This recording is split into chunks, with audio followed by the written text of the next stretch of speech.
Yes Surdas ma'am.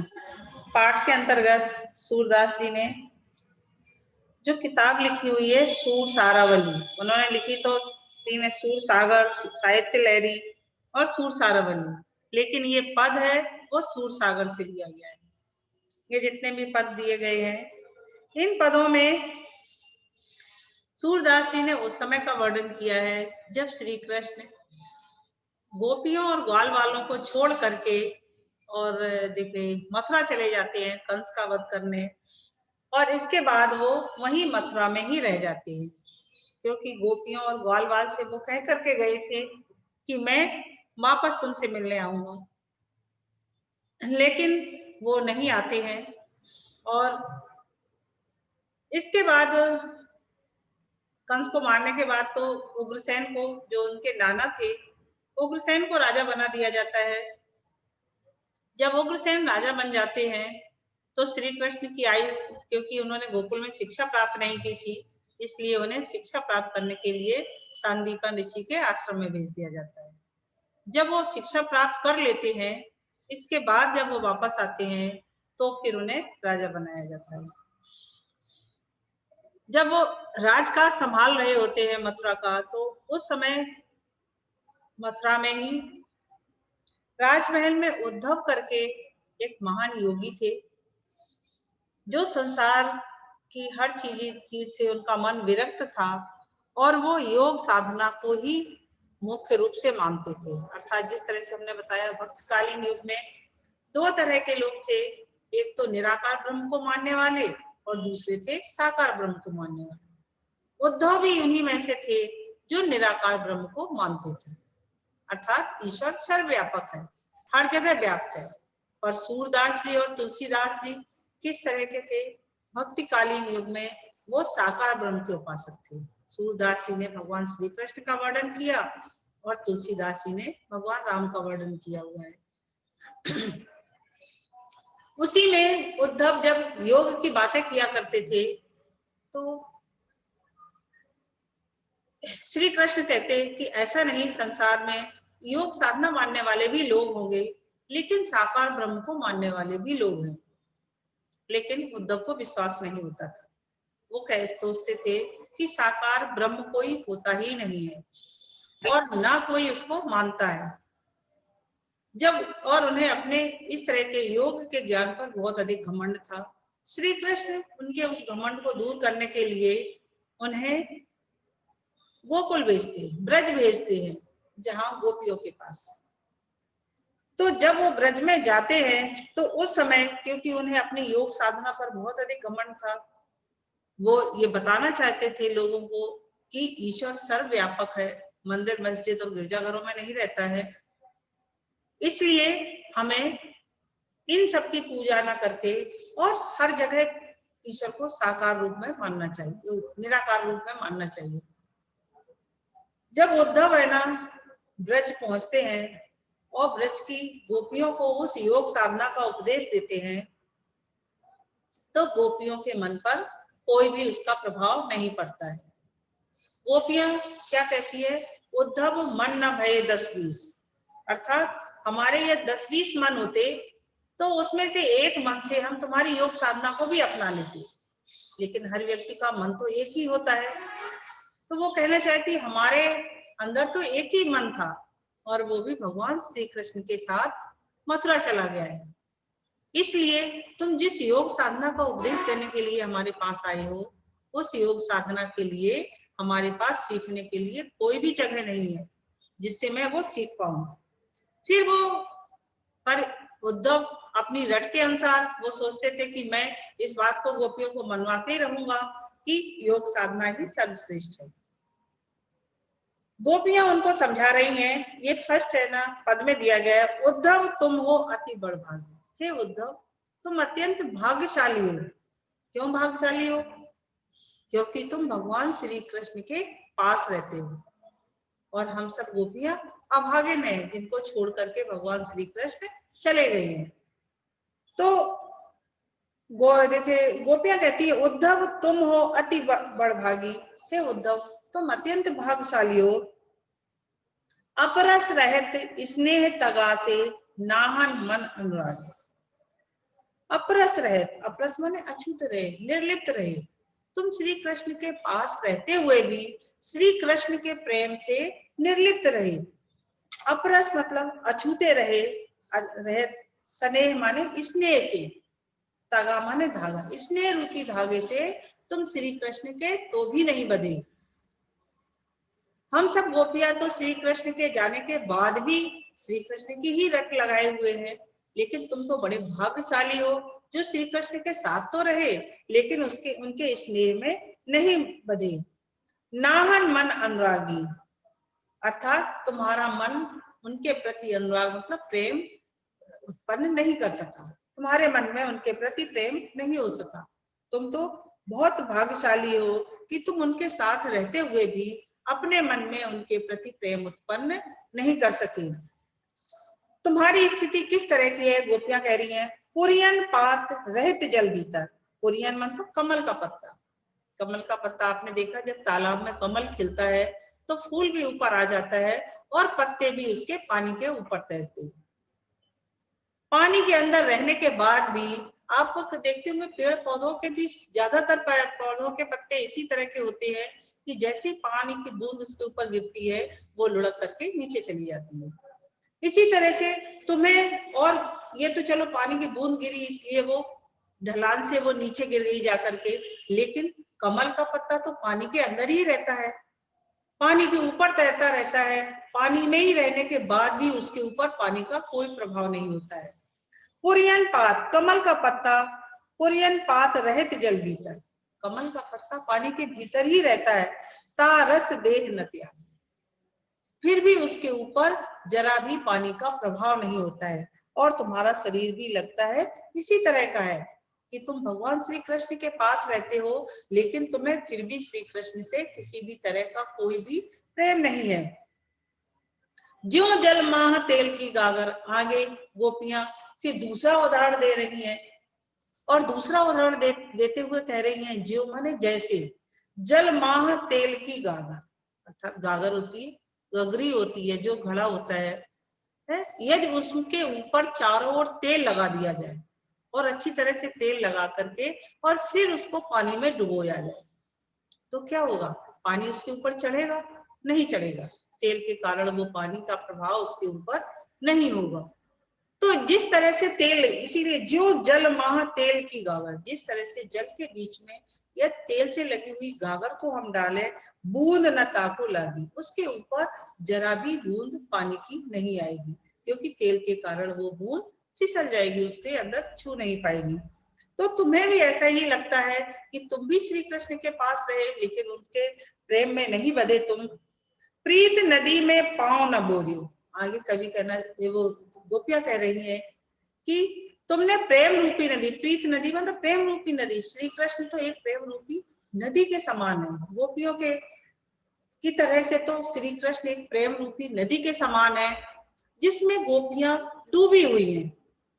वो अपने आप को यही समझती है कि श्री कृष्ण एक प्रेम रूपी नदी है और हम सब गोपियां उसमें डूब चुकी हैं।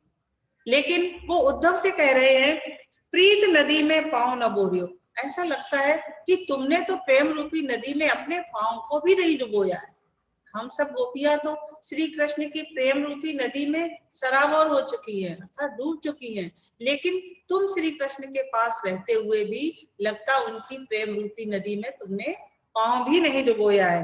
प्रीत नदी में पांव न बोरियो, दृष्टि न रूप पर आगी, अर्थात उनकी दृष्टि से भी मोहित नहीं हुए तुम। तो ऐसा लगता है क्योंकि श्री कृष्ण की मोहक दृष्टि थी, गोपियां दृष्टि से ही मोहित हो जाती थी, लेकिन वो गोपियां कह रही कि ऐसा लगता है कि ना तो तुमने उनकी प्रेम रूपी नदी में अपना पांव डुबोया है और ना उनके पराग रूपी, जो मधुर पराग रूपी देखे दृष्टि है, ना तो उसमें अपने आप को डुबो पाया है तुमने। सूरदास अबला हम भोरी, गुर चाटी जो पागी, सूरदास जी कहते हैं कि गोपियां कहती हैं कि हम सब अबिलाएं भोली भाली हैं, अबिला हम भोरी, भोरी मतलब भोली वाली, हम सभी गोपियां बहुत भोली भाली हैं, इसलिए गुर चीटी जो पागी, हम सब गोपियों की स्थिति तो ये है कि जिस तरह से गुड़ के अंदर चारों ओर चीटियां चिपकी रहती हैं, और यदि उनको अलग भी करते हैं तो वो फिर दौड़ करके उसी में जाकर के चिपक जाती है। इस तरह से हम सब चींटियां हैं और श्री कृष्ण गुड़ के जैसे हैं। हम सब गोपियां उनसे प्रेम रूपी गुड़ में इस तरह से चिपकी हुई है कि शायद हम उनसे अलग नहीं हो सकती हैं। इस तरह से गोपियां उद्धव को समझाने का प्रयास करती हैं कि हम सब गोपियों को कितना भी तुम योग का संदेश दो, लेकिन हम सब गोपियां श्री कृष्ण के प्रेम से अलग नहीं हो सकती हैं। इस तरह से देखिए सूरदास जी कहते हैं कि गोपियां उद्धव को ही समझाने का प्रयास करती हैं। उद्धव तो श्री कृष्ण को समझा रहे हैं, लेकिन उद्धव तो गोपियों को समझाने आए और गोपियां ने ही उद्धव को समझा दिया। इसके क्वेश्चन देखिए, गोपियों ने उद्धव को बड़भागी क्यों कहा है? अर्थात इसका उत्तर होगा, गोपियां व्यंग में उद्धव को बड़भागी कह रही है, व्यंग कर रही हैं कि तुम तो लगता बड़े भाग्यशाली हो कि जो तुम श्री कृष्ण के पास रहते हुए भी और श्री कृष्ण के प्रेम में नहीं डूबे। गोपियां व्यंग में उद्धव को अत्यंत भाग्यशाली मानती है, क्योंकि कृष्ण के समीप रहकर भी ना उन्होंने कभी किसी से प्रेम किया और ना प्रेम पीड़ा या विरह वेदना को जाना। इस कारण वे व्यंग रूप में श्री कृष्ण को बड़भागी कह रही हैं। कुरियन पात और तेल की गागर के उदाहरण क्यों दिए गए? कुरियन पात मतलब कमल के पत्ता और तेल की गागर का मतलब हुआ कि किसी भी गागर के ऊपर लगा हुआ तेल। तो इस तरह से उन्होंने गोपियों को जिस प्रकार कमल का पत्ता और तेल की गागर पर जल का एक भी दाग नहीं लग पाता है, उसी प्रकार प्रेम रूपी कृष्ण के समीप रहते हुए भी कभी उसके प्रेम में नहीं बंधे, अर्थात सदैव विरक्त ही रहे। श्री कृष्ण के प्रेम में वो नहीं बंध पाए। नेक्स्ट क्वेश्चन दिया गया है, गुर चीटी ज्यों पागी। ज्यों और त्यों किसमें लगा हुआ होता है? ज्यों त्यों तो उपमा अलंकार में लगता है, और जैसे तैसे कौन से अलंकार में लगता है? उत्प्रेक्षा अलंकार। यदि जैसे तैसे होता है तो उत्प्रेक्षा अलंकार होगा, और ज्यों त्यों यदि लगा हुआ होगा तो उपमा अलंकार। इसलिए गुर चीटी ज्यों पागी में उपमा अलंकार है। नेक्स्ट क्वेश्चन दिए गए, सूरदास अबला हम भोरी, गोपियों ने स्वयं को अबला और भोली क्यों कहा है? इसका उत्तर है,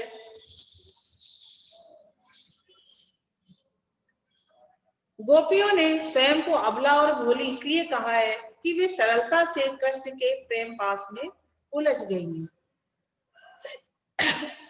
और वे शक्तिहीन होकर उनकी विरह वेदना सह रही हैं।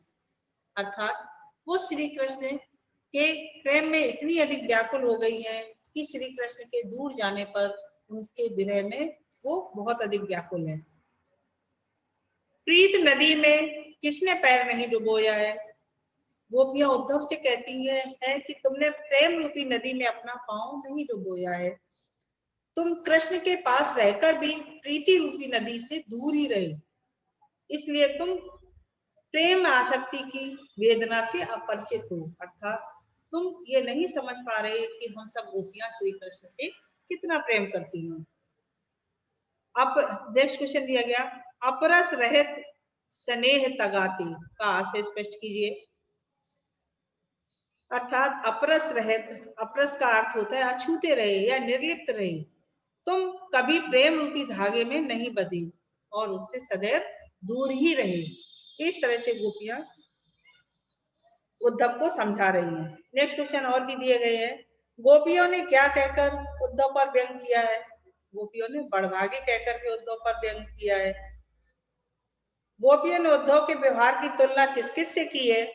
गोपियों ने उद्धव के व्यवहार की तुलना जल में डूबने पर बेदाग हुए कमल पत्र से, तेल की मटकी से की है, क्योंकि उसके ऊपर जरा भी जल का प्रभाव नहीं होता है। गोपियों ने अपनी तुलना किससे की है? गोपियां अपने को किसके समान मानती है?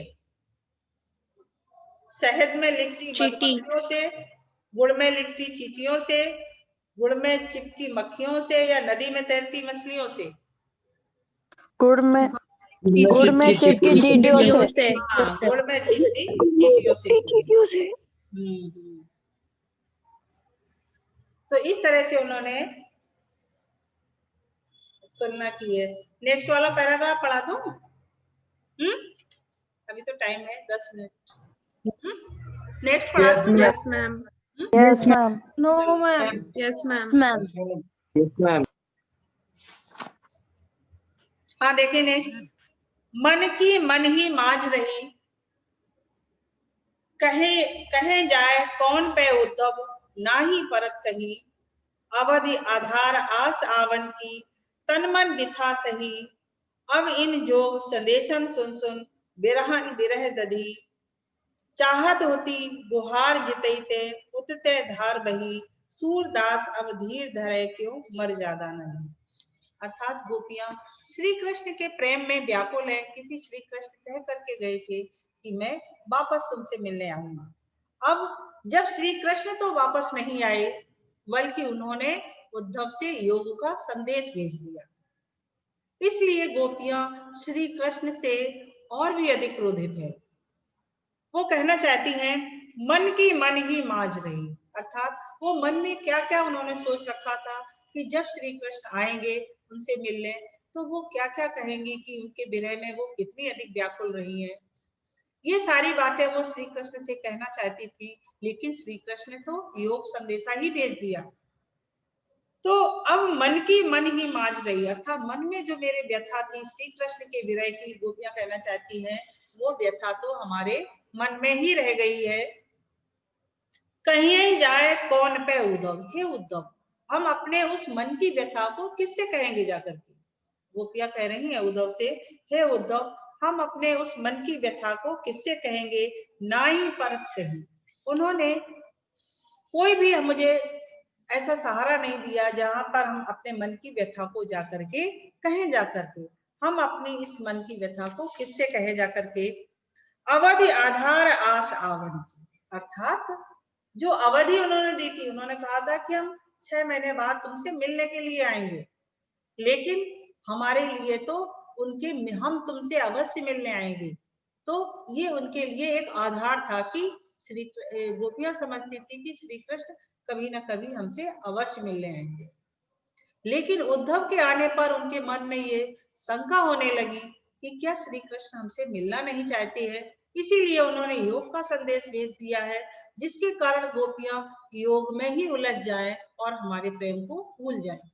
तो गोपियों के मन में आ रहा है अवधि आधार, जो उन्होंने समय दिया था कि हम तुमसे मिलने अवश्य आएंगे, वो हमारे जीवन का एक आधार था। आस आवन की, यही आशा थी हमारे मन में कि श्री कृष्ण हमसे मिलने अवश्य आएंगे। तन मन बिथा सही, तो अनेक तरह की व्यथाएं, अनेक तरह की जो पीड़ा थी वो हम अपने शरीर में और मन में सहन करते रहे। गोपियां कहती कि अनेक तरह की व्यथा को हम अपने मन में इसलिए सहन करते रहे क्योंकि श्री कृष्ण ने कहा था कि हम तुम गोपियों से मिलने अवश्य आएंगे। तो यही हमारे जीने का एक आधार था, इसलिए हमने अपने मन की व्यथा को सहन किया। अब इन जोग संदेशम सुन सुन बिरहिन बिरह दधी, और अब जो श्री कृष्ण ने योग संदेशा भेज दिया है, अब इन योग संदेशम सुन सुन, जो योग रूपी संदेश उन्होंने भेजा हुआ है, जिसको सुन सुन के हमारी बिरह रूपी अग्नि और अधिक प्रज्वलित होने लगी है। बिरहन बिरह दधी, और अधिक जलने लगी है। विरह रूपी जो श्री कृष्ण से वियोग की जो अग्नि हमारे मन में जल रही थी, अब वो अग्नि और भी अधिक जलने लगी है। चाहत हो तो गुहार जितैते, उतते धार में। गोपियां कह रही कि हे उद्धव, जहां से हमें अपनी गुहार या अपनी देखिए शिकायत को करने का मौका मिलता कि वो राजा है और हम उनसे अपनी शिकायत करेंगे, है वहीं से उन्होंने एक धारा बहा दी, अर्थात योग रूपी धारा को बहा करके मुझे शिकायत करने का भी मौका नहीं दिया। अर्थात गोपियां कहना चाहती हैं कि जहां से हमें ये आशा थी, क्योंकि अपनी देखिए जनता अपनी फरियाद को किससे कहती है जाकर के, राजा से ही। लेकिन राजा ही जब इस तरह का व्यवहार करने लग जाए तो फिर प्रजा किसके पास जाए। चाहत हो तो गुहार जितैते, जहां से तो हम, गुहार का मतलब है कि हम रक्षा करने के लिए, कि श्री कृष्ण ही हमारी रक्षा करने के लिए आएंगे है और वही हमें पार लगाएंगे जाके। उन्होंने उसी धार अर्थात योग रूपी धारा को वहां से बहा दिया। अर्थात हम सबको योग में डुबोना चाहते हैं वो। सूरदास अब धीर धरे क्यों मर ज्यादा न लगे। गोपियां कहती हैं कि सूरदास जी कहना चाहते हैं कि गोपियां कह रही हैं कि अब किस तरह से हम धैर्य धारण करें, हम सभी गोपियां किस तरह से धैर्य धारण करें जब श्री कृष्ण ने अपनी मर्यादा को ही तोड़ दिया है। मर ज्यादा न रही, उन्होंने अपनी मर्यादा को ही तोड़ दिया और हम गोपियों के प्रेम को न समझ करके उन्होंने योग संदेश भेज दिया है। इस तरह से श्री गोपियों के मन में अनेक तरह के विचार आ रहे हैं जब उन्होंने उद्धव को योग संदेश देते हुए यहाँ पर भेजा।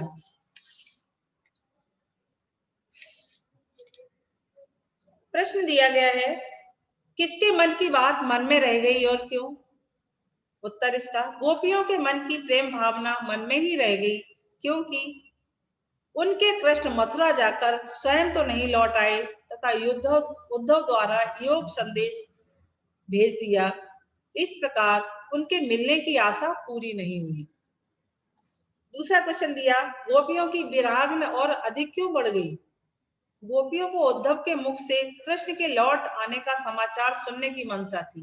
वो ये सोच रही थी कि उद्धव शायद हमें ये बताने के लिए आए हैं कि वो देखिए श्री कृष्ण आने वाली हैं, लेकिन श्री कृष्ण आने वाले हैं ये तो नहीं बताया, बल्कि वो हमें खुद ही योग संदेश देने लगे। तो इस तरह से उनके मन की व्यथा और भी बढ़ गई है। गोपियां धीरज धारण क्यों नहीं कर पा रही हैं? इसका उत्तर है, श्री कृष्ण ने गोपियों से प्रेम करके उनका निर्वाहन नहीं किया, वे उनसे दूर चले गए। इस कारण गोपियां धैर्य धारण नहीं कर पा रही। गोपियां तन मन व्यथा किस प्रकार सह रही थी? गोपियां तन और मन की व्यथा श्री कृष्ण के विरह वियोग की हार्दिक व्यथा सह रही थी कि वे इस आधार पर सह रही थी कुछ दिन बाद श्री कृष्ण उनसे मिलने अवश्य आएंगे। नेक्स्ट क्वेश्चन दिया गया, सूरदास अब धीर धरे क्यों? गोपियां क्यों धैर्य धारण नहीं कर पा रही हैं? अर्थात गोपियां धैर्य इसलिए धारण नहीं कर पा रही हैं कि कृष्ण ने प्रेम किया, अनेक मधुर बातें की और परंतु अब धोखा देकर उनसे दूर चली गई, इसलिए उनका हृदय किसी भी तरह से धैर्य धारण नहीं कर पा रहा है। नेक्स्ट क्वेश्चन दिया गया, मर ज्यादा न लही का आशय स्पष्ट कीजिए। अर्थात श्री कृष्ण ने प्रेम की मर्यादा का पालन नहीं किया, उन्होंने प्रेम तो किया पर उसको निभाया नहीं, इसलिए गोपियां मर्यादा न रही का उपयोग कर रही है।